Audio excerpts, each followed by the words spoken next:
Welcome to Afterthoughts with award-winning journalist Charles W. Kim, helping to make sense of the headlines with commentary on the news.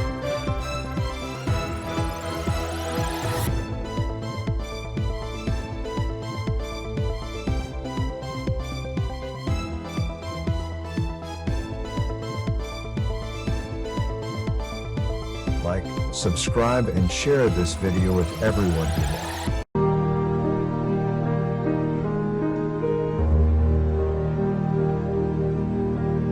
Isn't it rich? Are we a pair?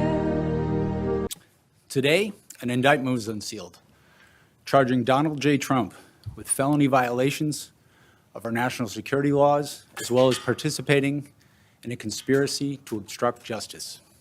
In this case, given the importance of the matter, I think unusual transparency is in order. Although there is evidence of potential violations of the statutes regarding the handling of classified information, our judgment is that no reasonable prosecutor would bring such a case. Send in the clouds. I need to say that former President Trump has just started making public remarks, just as he did on the evening of his first arraignment on criminal charges. That was April, when he was booked on 34 felony counts brought by the state of New York.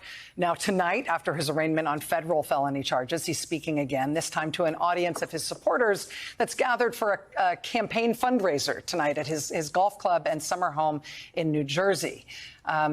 We knew heading into this that he was planning to make these remarks. We are prepared for his pre-fundraiser remarks tonight to again be essentially a Trump campaign speech. Because of that, we do not intend to carry these remarks live.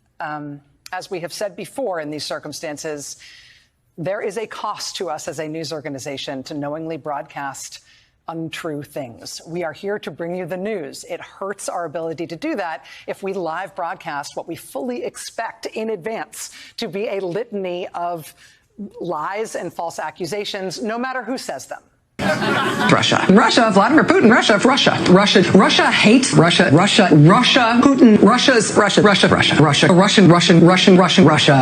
Moscow, Russian, pro-Russian, the Russians, Moscow,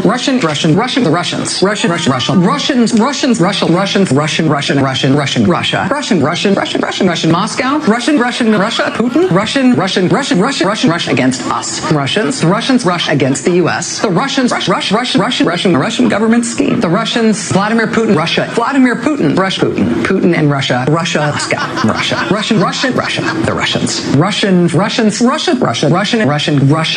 Putin,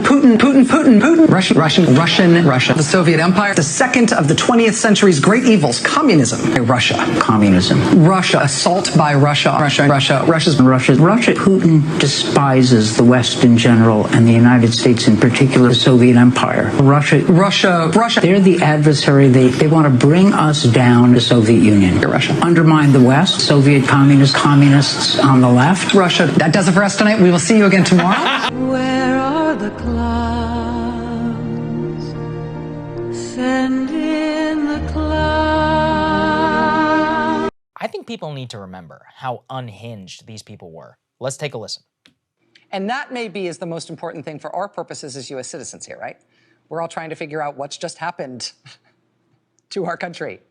You know, what's going on with this incredible national security scandal that looms over our new presidency? How are we going to get to the bottom of this thing?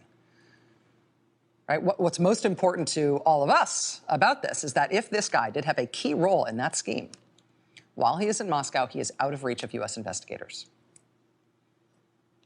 And who are the U.S. investigators? Right? In terms of the investigation into what happened here. Something really important happened today that is not heartening at all. We all know the basic history of this dossier, right?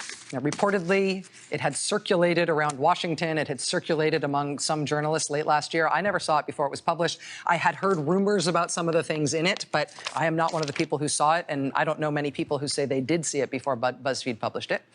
But it was apparently out there. In early January, it was reported by CNN that the FBI briefed Donald Trump and briefed President Obama on a list of allegations against Donald Trump and his campaign concerning Russia.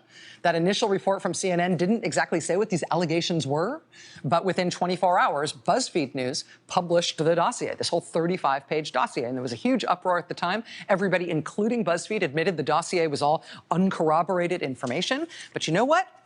It didn't end there.